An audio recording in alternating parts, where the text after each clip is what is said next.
Right now, on to the point. Medicaid on the chopping block. We must have this money. People must get the health care they need. Tonight, what's at stake for millions across the state as talks grow in Washington. Plus, what will Sacramento do about its budget deficit? The big decisions being made about public safety and parking. State Farm gets the green light to raise insurance rates. What this means for homeowners and renters. And later, why high-tech towers could soon line California's coast. Good evening. As always, thank you so much for joining us on To The Point. I'm Alex Bell, and we start with some developing news tonight. If you are a State Farm policyholder, your premium could soon be going up. The State Department of Insurance just approved the company's emergency request to raise rates following the Los Angeles wildfires. So here's exactly what that means for you. Really never seen any destruction like this before. Everything is gone. Months after the deadly wildfires in Los Angeles destroyed tens of thousands of homes, State Farm, California's largest insurer, may now raise rates. State Farm requested an emergency rate hike, saying they are in financial distress as they expect to pay out more than $7 billion in claims. Insurance expert Carl Sussman saying, part of this agreement with the Department of Insurance was if they're given this immediate rate increase, immediate meaning it's going to be in effect June 1st, what will State Farm also do as a gesture of good faith? They will bring in $400 million from their parent company immediately to their California company to help shore up their finances right now. The request has been months in the making. California Insurance Commissioner Ricardo Lara requested an independent review and a hearing that lasted for days before a decision was made. A judge overseeing that hearing approved State Farm's request, saying, taken as a whole, it represents a fundamentally fair, adequate, and necessary measure, effectively functioning as a rescue mission to stabilize State Farm's financial condition while safeguarding policyholders. Commissioner Lara made the final decision Tuesday, adopting the judge's ruling, adding that State Farm is also precluded from issuing any new block non-renewals through the end of 2025. What he's doing is he's hedging his bets, as he's saying, look, if I'm going to give you these rates, don't turn around and slap me in the face and say, oh, and by the way, we're going to get rid of another 10,000 or 20,000 or 30,000 policies. Here's what this means for customers. According to the State Department of Insurance, State Farm can do the following starting June 1st. Homeowners could see an average increase of about 17%. Renters and condo unit owners could see a 15% increase on average. And rental dwelling premiums could go up an average of about 38%. So for State Farm policyholders, they're definitely going to feel some type of impact from these rates that are going up. Again, even though these are averages, I think the majority of them that we're going to see are going to be on the plus side. Consumer Watchdog says policyholders shouldn't be left holding the bag for what it calls bad business choices, adding that State Farm must justify any rate hikes with solid evidence. We haven't seen the evidence that would justify the emergency request that they're making. As for what happens next? Between now and October, there's going to be the full rate hearing where State Farm will have to present all of their information again to the Department of Insurance and to the intervener, and then the Department of Insurance will decide whether that rate is justified or not. And I also want to mention that Carl says even though policyholders have protections against being non-renewed, he does suggest that customers make sure their accounts are on auto pay to avoid their policies being canceled by missing a payment. Because right now, State Farm is not writing any new business. So be sure to check that your account is up to date. And a state senator that represents the Altadena area shared a statement today saying, in part, this rate increase raises questions about California's regulatory priorities and suggests prioritizing the financial interest of State Farm over the needs of fire victims. The state must do more to hold State Farm accountable to ensure it meets its obligation to policyholders, especially during times of large-scale disasters. And the To The Point team spent months digging into the home insurance crisis, hearing from homeowners, Congress members, and the insurance commissioner himself about how we got to this point and what could be done to help. You can stream our Emmy-nominated special investigation right now on the ABC 10 Plus TV streaming app.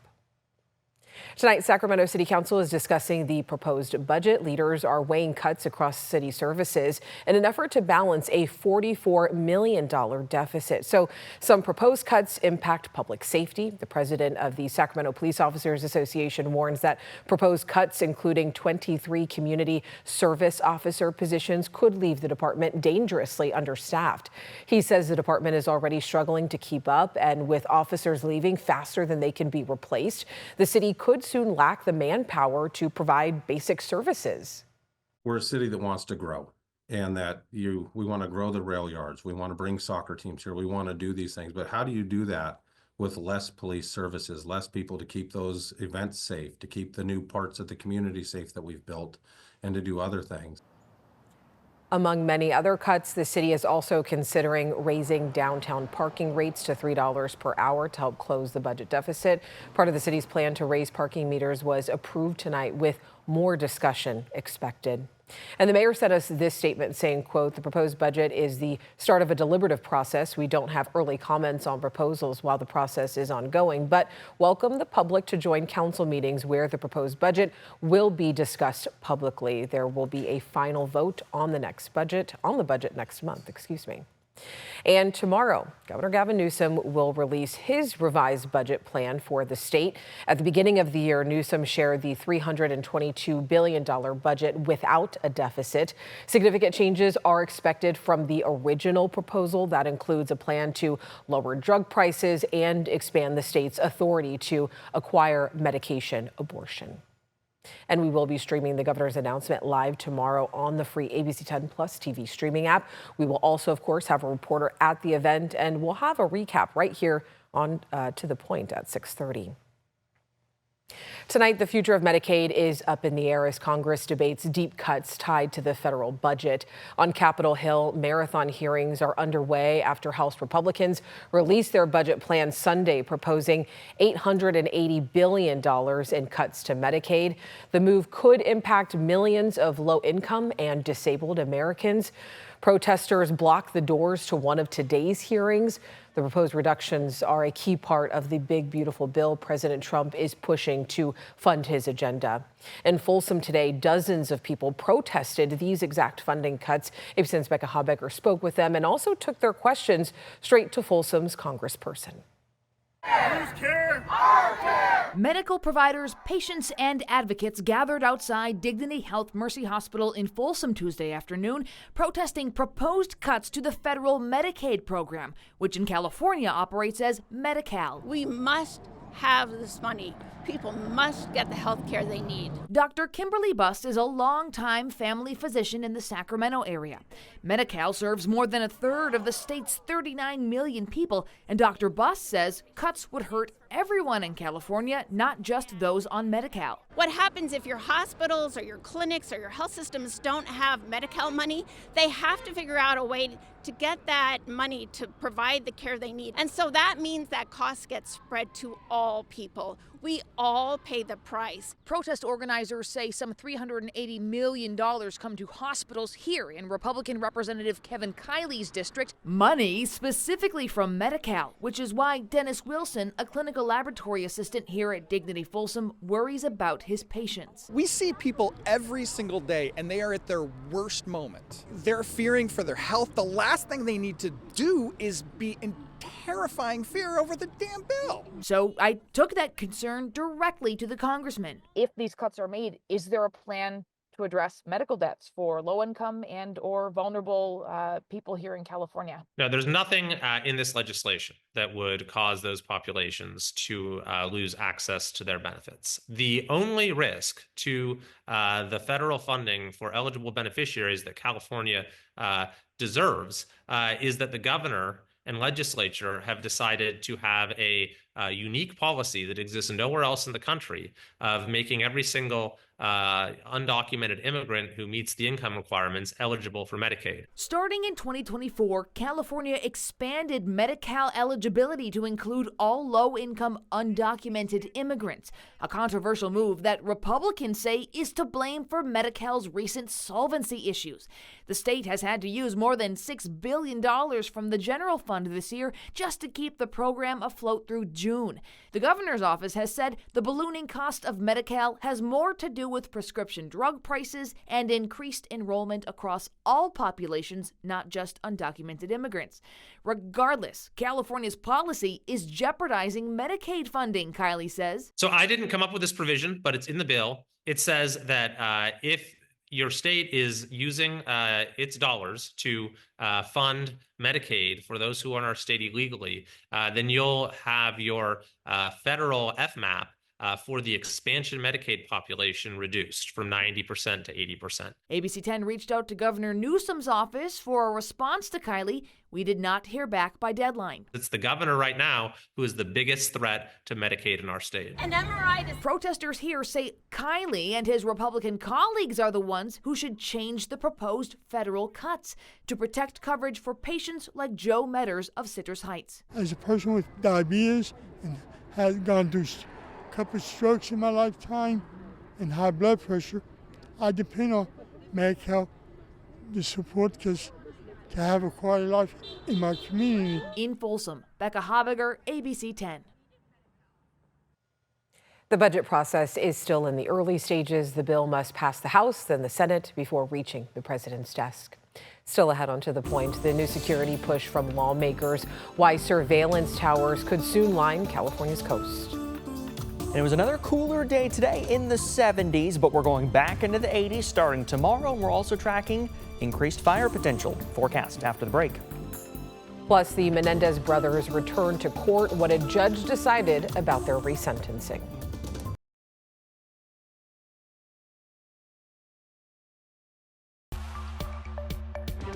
All right, let's talk about the weather. Remember this time yesterday, we were talking about chain controls on Interstate 80, closures across the high passes. Today, it is a very different story. We've had some light snow showers out there. We still have some rain showers up in the high country as well. But again, a much different story. Travel not nearly as impacted as it was yesterday. These kind of very scattered rain and snow showers will continue for the next couple hours or so before they really start to taper off. We did have a somewhat stronger storm near Arnold and Highway 4 just a few minutes ago, but that storm is starting to fizzle out at this point. There was some pea-sized hail and lightning with that, but again, you can see how it has really started to fizzle out over just the last 30-40 minutes. Temperature-wise, today we're 76 in Sacramento, so that means we've had a stretch now of 3 days that were below average. That comes after we've had 2 of the hottest days so far this year, May 9th and 10th, Friday and Saturday. We were in the middle 90s, 94 to be specific. Today, again, only made it to 76 Sacramento, 76 in Stockton, 72 Modesto, 57 up in Placerville. Currently, we're in the mid-70s, but some low 70s starting to show across the valley as well. 75 in Sacramento, but 72 down in Stockton, 71 Modesto, 63 Jackson, 64 in Auburn, 45 in Truckee. Starting Wednesday morning, we're going to be in those 40s and low 50s, so a cool start, a little below normal for the time of year, but we are back near average in the afternoon starting on Wednesday. So warming up, 80 in Sacramento tomorrow, 81 Stockton, 81 in Modesto, 75 in Angels Camp, 68 Placerville, 58 in Truckee, and 55 in South Lake Tahoe. This system is going to be pushing out, and so that's going to return the kind of influencer status back to that high pressure, warming us up for the rest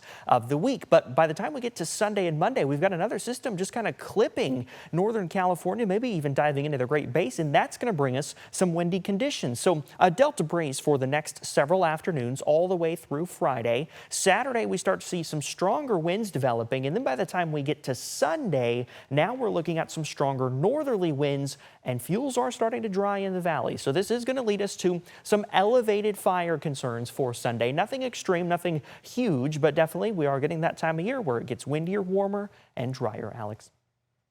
All right, Brendan, thank you. Next on To the Point, could the Menendez brothers walk free? What happened during their resentencing hearing today? Plus, after a deadly smuggling attempt off the coast of San Diego, lawmakers are pushing for new surveillance tech, what it could mean for border security.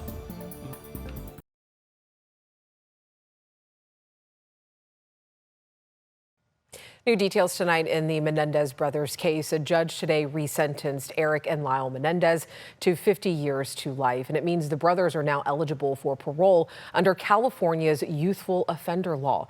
The brothers killed their parents back in 1989 when they were 18 and 21 years old.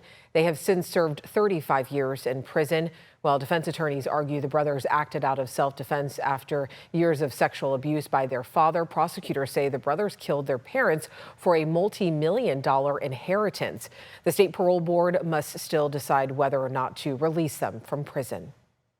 Tonight, a California congressman and other leaders are calling for more federal funding to help prevent boat smuggling incidents off the coast of San Diego. And the push comes after a deadly smuggling attempt just last week that claimed multiple lives. Reporter Kelly Hestel has more on the efforts to secure funding and the proposed measure aimed at increasing security. I've requested $60 million in federal funding for autonomous surveillance towers.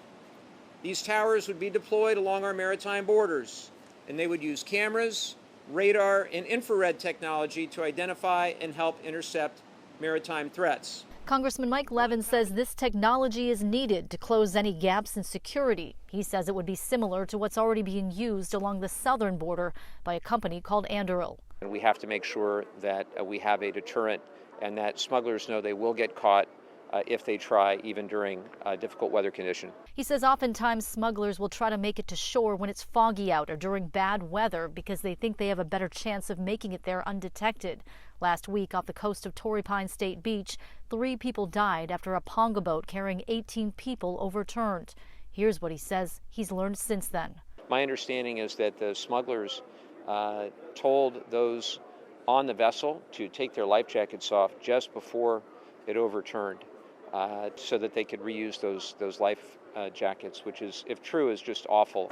I know the facts and circumstances of the case will come out in the coming weeks and months. Over the weekend, there was another suspected smuggling attempt at Wyndham Sea Beach in La Jolla.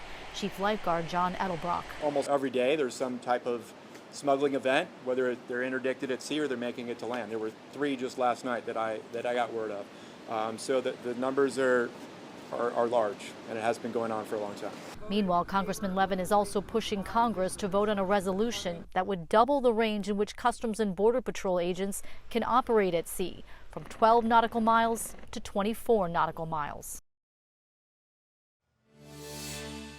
Avelo Airlines is now facing backlash after launching federal deportation flights out of Mesa Gateway Airport in Arizona. The company began the flights on Monday after signing a deal with the Department of Homeland Security. The flight attendants union is criticizing the move, raising concerns about safety and ethics.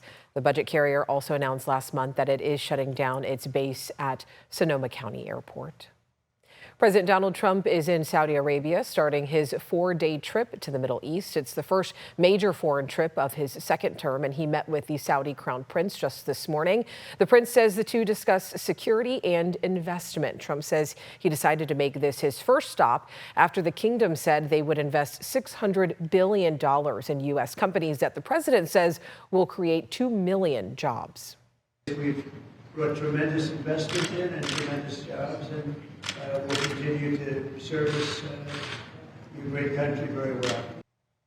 Trump is also expected to make a stop in Qatar this week. There are major questions surrounding his potential acceptance of a luxury jumbo jet known as a flying palace from the Qatari government. Trump will then visit the United Arab Emirates on Thursday. Stay with us after this break. We're going to show you a sneak peek of what we're working on for tomorrow.